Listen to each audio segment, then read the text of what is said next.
Oras na para sa ating balitaktakan ngayong umaga. Ano ba pagkakaiba ng decriminalization dun sa legalization? Nangangahulugan ba na pagka dinicriminalize ito, Wala nang, legal na?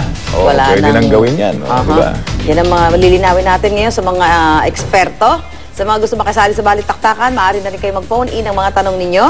I-dial nyo lang ang alinman sa mga numerong makikita sa inyong screen. Pwede lang tawagan ng mga numerong yan hanggang sa matapos po ang ating balitaktakan. At para makipagbalitaktakan sa ating ngayong umaga, kasama natin si Police Superintendent Emma Trinidad ng Anti-Transnational Crime Division ng Camp Crame. Magandang umaga po sa inyo, ma'am. Morning, ma'am. Good morning po. Morning. Para naman makipagbalitaktakan din sa ating ngayong umaga, kausap natin sa linya ng telepono si Attorney Efenita Takeban, anthropologist mula sa University of the Philippines, Diliman. Morning, ma'am. Magandang umaga, Professor. Good morning po. Thanks for joining us. Opo, ito, sige, simulan siguro natin, ano? Unahin natin yung si attorney.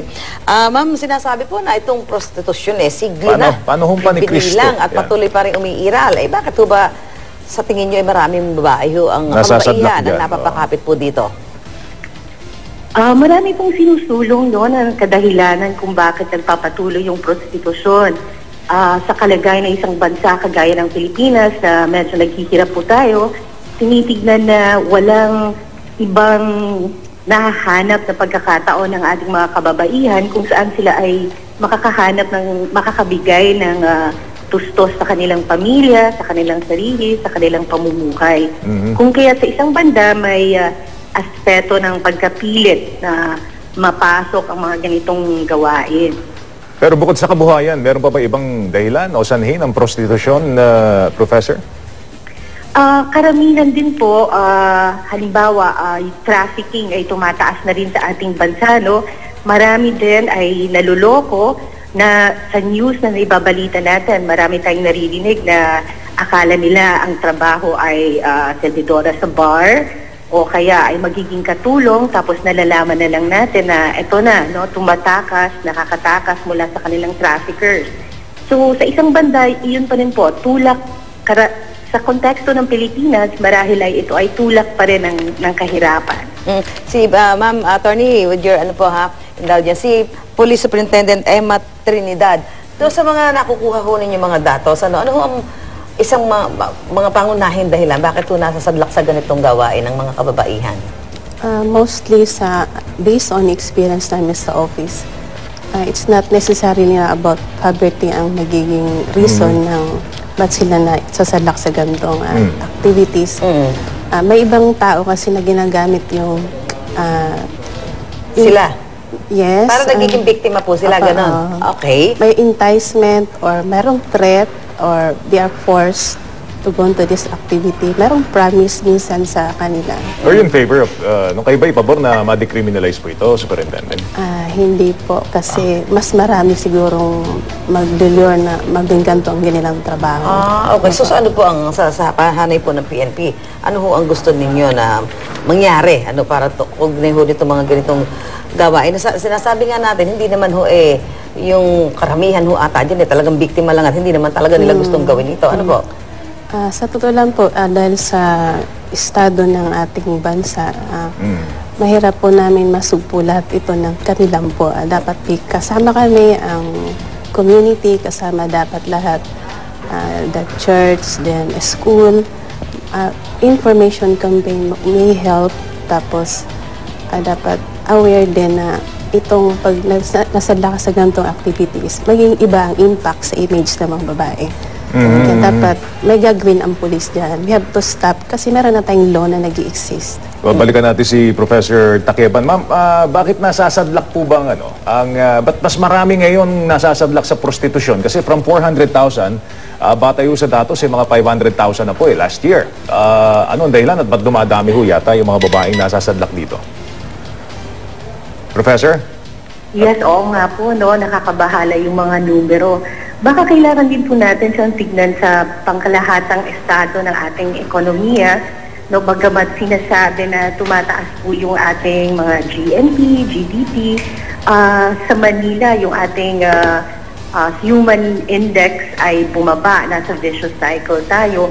Baka ito rin po ay dahil yun na nga po, wala pa rin mahanap na tamang trabaho. yung access to education ng maraming kabataan at kababaihan ay may kahirapan pa rin. Kaya sa halip na makahanap ng mas malawak na options, kumbaga, ay dito na lang, no, yung madalian. Sa paglipas ba ng panahon, sa tingin niyo po, attorney, professor, lumalala ba yung mga ganitong aktibidad? Dumarami yung napapapunta sa ganitong gawain? Kung makikita po natin sa mga datos, mukhang dumadami. At siguro maganda rin po siyang tignan, no, prostitution sa konteksto din po nung iba at marami niyang forma, halimbawa sa trafficking. Kung makikita natin sa mga probinsya, no, yung lalo na yung mga sites of so-called development projects kung saan ang dami at ang bilis ng pagdaan ng mga tao, ito rin po ay mga lugar kung saan dumadami at umuusbong yung ganitong klaseng mga gawain at pambibiktima sa mga kababaihan at mga kabataan din. Professor, sandali lang po ha. May makakasama po tayo. Tatago natin sa pangalang Ana, isang survivor po ng prostitusyon. Good morning, Ana. Good morning po. Good morning, Ana. So, ilang taong ka bang nasadlak sa ganitong klase ng trabaho, Ana? 18 years old po. Magmula 18 years old. Opo. Ilang taong ka na ba ngayon? 36 po. 36. Kailan ka huminto? 4 years po. 4 years ago. Opo. Bakit ka naman nasadlak sa ganitong klase ng trabaho? Rape victim po ako. Rape victim. Opo. Okay. Ano nangyari doon sa gumahasa sa'yo? Sinampahan ba ng kaso? Nakulong ba? Hindi po. Kaya ang gusto po kasi ng family ko ay pakasal ako dun sa nag-rape sa akin kasi yung ano po nila ay kahiyan po sa pamilya na hindi ako paniniwalaan na rape po ako. Okay, so ano ginawa mo? Bakit nasadla ka sa pagiging sa prostitusyon kung ikaw ay nagahasa? 4 months po ako, malis po ako dun sa amin, lumayas po ako kasi pinipilit nga po akong pakasal ng pamilya ko sa nag-rape po sa akin, sir. Is this a pangkaraniwang dahilan, superintendent, ng isang babaeng nasasadlak sa prostitution dahil siya ay nagahasa? Hindi naman po lahat. Marami pong incident na pwedeng dito sila humantong sa magiging biktima ng prostitution. Hindi po lahat. Alright. Anong dahilan at ikaw ay huminto? Ano ang nag-udyok sa'yo para ihinto itong gawain na ito?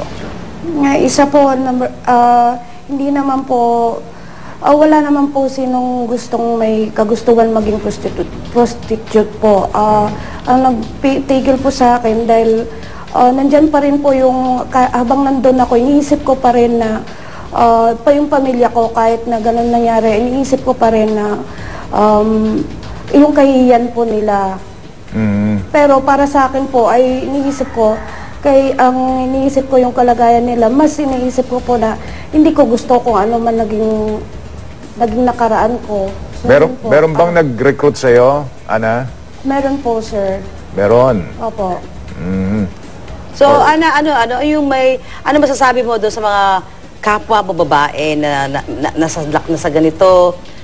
May panahon pa ba para sila umalis dyan? Bago? Marami pong panahon, sir, ma'am. Marami pong pagkakataon tayo para umalis dyan. Pero sa akin po ay siguro hindi dahil sa siguro yun ay kagustuhan din nila na umalis po. Lalo po nakakitaan nila na may mga tao po talagang maluwag yung pag-iintindi sa kanila. Niyakap sila ng buong buo kung ano yung mga nakaraan po nila. Alright. Ano masasabi mong may masaya bang parte ng trabahong ito o lahat pangit? Hindi po siya naging masayang parte at hindi po matatawag na trabaho po ito para sa akin, ma'am. Oo. Dahil talagang syempre laban naman sa kalooban mo, di ba? Opo naman, ma'am. Oo. Sa tingin mo, ano magagawa, Ana, ng gobyerno, no? Para sa mga katulad mo na talaga namang syempre, sino ba naman babae ang gugustuhin na nasa ganyang klase ng aktibidad? Ano magagawa ng gobyerno sa tingin mo? Una po sana yung ating mga kapulisan ay huwag gamitin yung kanilang uniforme, yung kanilang mga katayuan po sa gobyerno.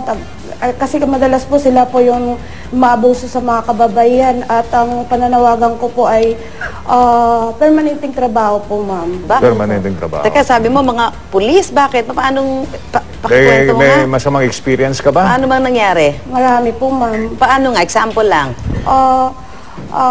Dati po, nang hindi pa po na-refail yung Bragancy po, ay madalas po sila nanghuli at ang ginagawa po nila, imbis na sabing Bagansya ay madalas po kinukunan ng cellphone, ng pera, at minsan pa po alokin pa, sasabihin pa in jail or on bed po.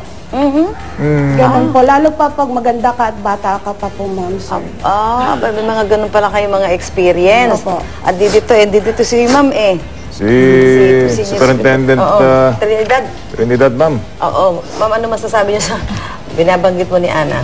Yung sa SOP namin sa police operation, we call it rescue operation. Yung mga taong nakukuha namin sa gantong establishment, kunyari, let's say it's a bar or spa, kung sa bar yan, we consider them as victim, not as suspects. Hindi, pero Rescued sila. Yung sinasabi ni Opo. Ana, na parang yung mga pulis Mga pulis pa raw ang Oo. Ang Ano niyo doon? nagsasamantala. Kung meron po siyang reklamo against sa police na sinasabi niya, pwede po siyang mag-file ng reklamo sa Camp Crame or Napolcom or sa DILG kung meron pong pang-abusong ginawa sa kanya yung sinasabi niyang pulis. Ana, ba't hindi ka magreklamo? Tinangka mo bang ireklamo yung ginawa sa'yo ng pulis kanyo? paano po ako magreklamo, sir? Kung mismo mga police at sa station ay ganun po ang ginagawa sa amin.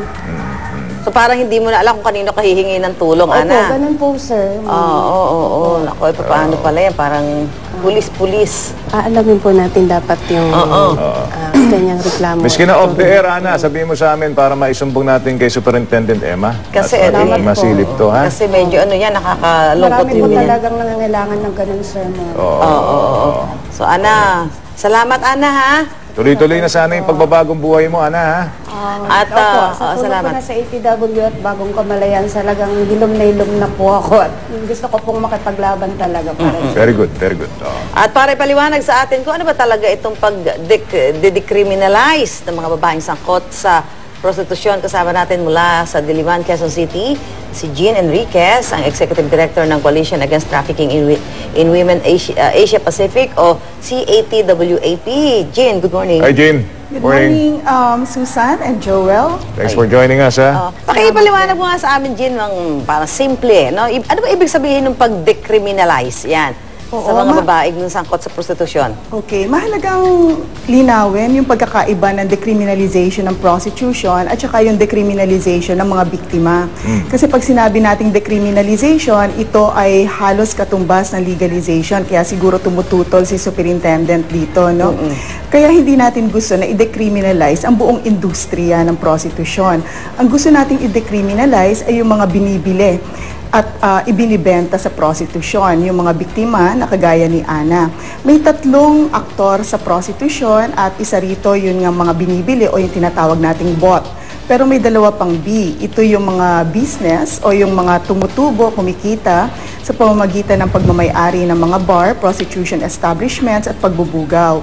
Yung ikalawang B, yung tinatawag nating buyers at matagal na silang invisible. No? Kaya mahalagang linawin na pag nagpanawagan ng decriminalization ng mga binibili sa prostitution, ang aming panawagan, halimbawa kasama ang mga survivor na kagaya ni Ana, ay huwag i-decriminalize ang mga buyers at ang mga businesses, kundi patuloy na ituring sila na kriminal. In fact, gusto nga natin na malipat ang accountability mula sa mga biktima patungo dun sa mga perpetrators dahil ang tingin namin dito ay karahasan sa kababaihan. Dahil tulad ng narinig natin kay Ana, ang karamihan sa kanila, actually taliwas sa binabanggit ni Superintendent, mula sa aming karanasan, ay nakaranas din ng abuso nung sila'y mas bata pa. At kagaya rin ng binanggit ni attorney na anthropologist, marami rin po ay galing sa kahirapan.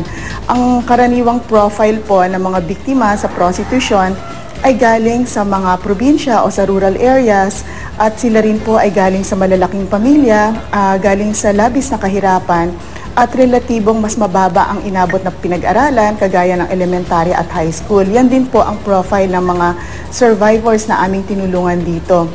Dapat po hindi natin sa isang tabi ang katotohanan na nakikita namin, hindi lang sa Pilipinas dahil Asia Pacifico ang aming trabaho at pandaigdigan din ang CETW, na halos 70% po ng nalalagay sa prostitution ay nagkaroon ng maabuso nung sila'y bata. Kagaya nga po nung isa naming tinutulungan sa kanyang sariling wika, sabi niya, walang pinagkaiba yung ginagawa ng sarili kong ama, sarili kong kapatid na lalaki o tiyuhin dun sa ginagawa sa akin ng customer. Kaya nung inoferan ako ng isang bugaw na ito'y may kapalit na pera, ay parang hindi naging ganon kahirap dahil sa kanyang isipan noon, parang ito yung kanyang kinagisnan nung siya'y bata at nung siya'y inaabuso pa, sinasabi na mahal siya habang siya'y inaabuso. Kaya mahalaga pong makita ito sa loob rin ng continuum ng violence against women dahil mayroong hindi talaga pantay na turing sa mga babae sa ating lipunan. Kung kaya nga po ang mas marami na nasa prostitution ay babae rin. Alright. Jane, kunin natin yung reaction ni Superintendent Emma. Kung yun ang kaso, tutol pa rin ba kayo?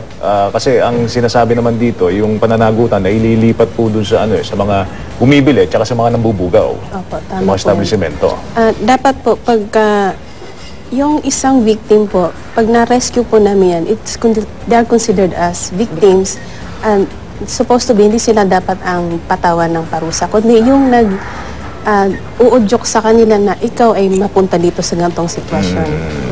Si Professor, Prof, ano ho ba nakikita niyo mga klase ng prostitusyon? Dahil umabot na raw ho ito sa social media. May mga ganun bang mga pag-aaral po, Prof?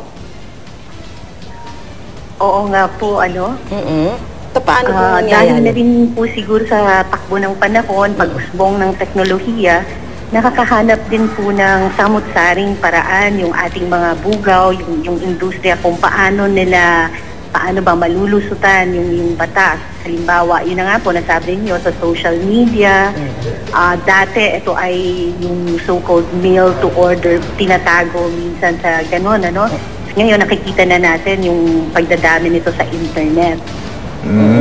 Okay. Tingin mo ba Professor, pagka na-decriminalize po ang prostitution, mababago ang pananaw ng lipunan sa ganitong gawain?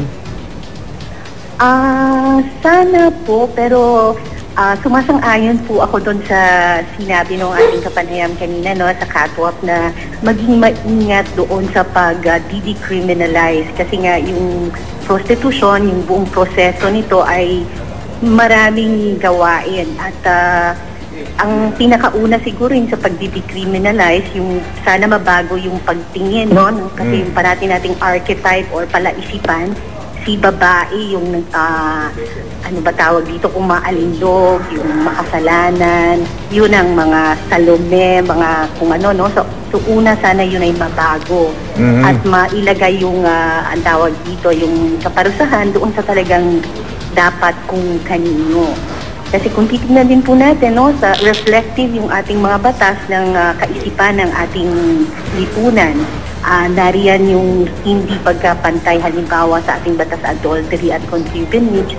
So ito ay pangkalahatan sa isang banda na pagtingin sa babae. Okay. Jane, would you like to react? Opo, nag-agree po ako kay attorney na yung ating mga batas ay madalas reflective nga po ng kaisipan ng ating lipunan. Kaya po kinakailangan pa rin para sa amin na baguhin itong pagtingin nga sa prostitution dahil bagamat binanggit nga po ni Ana na mayroong nangyaring pag-aamyenda doon sa Vagrancy Act, iniwan po ng ating mga legislators na yung mga babae ay pinarurusahan pa rin. Kaya kahit binabanggit siguro ni Superintendent na kasalukuyan ang pagtingin nila'y biktima dapat, totoo pa rin po na maraming hinuhuli ng mga babae sa prostitution at wala pa pong nahuli na buyer o na-convict na buyer dahil wala nga pong pagtingin na itong mga nasa prostitution ay na-traffic din. Meron tayong anti-trafficking law pero wala po tayong diretsong batas na nagpaparusa sa mga buyer as buyers of prostitution. Kaya ang kinakailangan pong gawin ay tanggalin ng buong buo itong bagansya na panahon pa po ng mga Kastila ang kaisipan na pinagmulan nito na ang mga babae ay laging sila ang may kasalanan. Okay. Sa halip, kailangan pong ipasa yung anti-prostitution bill na 10 taon na pong nakasalang sa Kongreso. Jean, ito, teka lang ha. Sinasabi na, Jean, ito, mas maganda masagot mo, Yung may mga observation din yung iba, nasabi, yung ibang nasa sadlak daw sa ganyan, parang choice naman. Kasi meron naman daw ibang pwedeng trabaho, Pero mas parang pinipili nila yung ganito. Anong masasabi mo doon? Nabanggit po ni G, nabanggit po ng isa sa ating mga kasama na napakahirap pong isipin na mayroong babae talaga na pipili ng prostitusyon. Kagaya rin po ng panggagahasa, walang gugustuhin to. Nagamitin siya ng isang lalaki na hindi niya kilala, hindi niya gusto. At alam natin na may nagme-mediate dito at ito ay yung pera. Kaya kung ito ay gusto ng isang babae, bakit kinakailangan tumanggap ng pera? Napakasimple po siguro ng lohika na kinakailangan gamitin dito. Okay. Ewan ko, siguro ito'y tanong para kay Jean tsaka kay Professor Takeban. We are 80% Catholic at sinasabi nila baka daw mahirapan tanggapin ng lipunan ang ganitong pananaw. No? Ano masasabi niyo doon? Siguro si Professor Takeban muna. Siguro po kailangang tingnan yung pagiging Katoliko doon sa pangkalahatang hamon ng social justice, ika nga ng ating simbahan, na itong decriminalization, hindi ho sinasabi dito na, gaya ng sinabi ni Jean paulit-ulit, hindi okay yung pambubugaw, hindi okay yung pagtatraffic. Tinitignan lang natin at inuunawa yung konteksto ng kalagayan ng babae. At maari itong tignan doon sa kabuwang konteksto ng social justice na sinusulong, na kailangan din siguro ng ating pananampalataya na gumalaw at umayon doon sa ating pag-analisa sa kasulukuyang kalagayan ng panahon, konteksto ng kahirapan, kawalan ng pagkakataon, yun po. Okay, Jean, ano mo doon? Reaction mo doon, Jean? Ang pananampalataya kasi sa aking palagay ay tungkol sa hindi paghuhusga. Kaya ang decriminalization, kung atin pong ng kababaihan at na iba pang mga binibili sa prostitution, kung ating isa sa batas, ay nangangahulugan ng hindi paghuhusga doon sa mga naging biktima ng karahasan na ito. Okay, ma'am, si Superintendent Trinidad, so kung sakali may mga ganitong mga babae na gustong humingi ng tulong, paano mo nila mabilis na may paparating sa mga otoridad? At saka yung binanggit kanina ni Ana, medyo dapat isa sa mga pagtuunan nyo rin ng pansin, ano? Pwede pong mag-komento sa sinabi ni Ana. If ever na naging victim nga po siya doon, may against siya sa pulis na may ginawang hindi maganda, pwede siya mag-file. Then yung kahit ngayon po. Pwede pa po, pwede po. Then kung may mga ibang tao na gustong punta sa office namin para meron silang sasabihin na merong gantong activities na gusto nilang matulungan din yung tao na naging gantong sitwasyon nila, pwede silang pumunta sa amin. Or any women's desk sa PNP. Kasi ngayon makita nila Ana, mga katulad ni Ana, na may ganun hong gagawin kayo. Kasi para hindi ho sila matakot na magdalawang isip, na magsumbong. Dahil kung mismo yung mga pulis daw yung nambibiktima din sa kanila, parang pangalawang pasang biktima sila, di ba? Ay, kawawa naman yung mga kababaihan natin. Anyway, maraming salamat po, Police Superintendent Emma Trinidad, kay Professor Attorney Efenita Takeban at kay Jean Enriquez ng CATWAP at siyempre kay Ana sa pakikipagkape at balitaan nyo sa amin ngayong umaga.